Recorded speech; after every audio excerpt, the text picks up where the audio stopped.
সেই স্মৃতির মিনারে ২১শে ফেব্রুয়ারি প্রথম প্রহরে ভাষা শহীদদের প্রতি শ্রদ্ধা নিবেদন করেছেন প্রধানমন্ত্রী তারেক রহমান। আন্তর্জাতিক মাতৃভাষা দিবসের প্রথম প্রহর শুক্রবার দিবাগত রাত ১২টা ১ মিনিটে প্রথমে রাষ্ট্রপতি মোহাম্মদ শাহাবুদ্দিন শহীদ মিনারে পুষ্পস্তবক অর্পণ করেন। এরপরই পুষ্পস্তবক অর্পণ করেন প্রধানমন্ত্রী তারেক রহমান।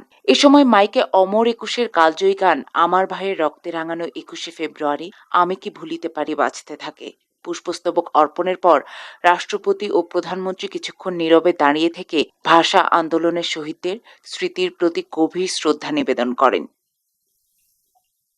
প্রধানমন্ত্রী তারেক রহমান শ্রদ্ধা নিবেদন শেষে ভাষা শহীদদের জন্য দোয়া ও মোনাজাত করেন।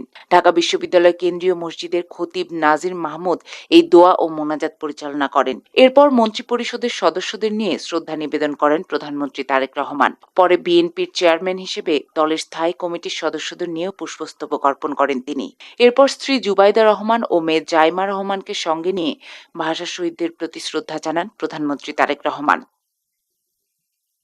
একুশের প্রথম প্রহরে শ্রদ্ধা নিবেদনের জন্য কেন্দ্রীয় শহীদ মিনার এলাকায় কয়েক স্তরে নিরাপত্তা ব্যবস্থা দেওয়া হয়েছে গতকাল থেকেই।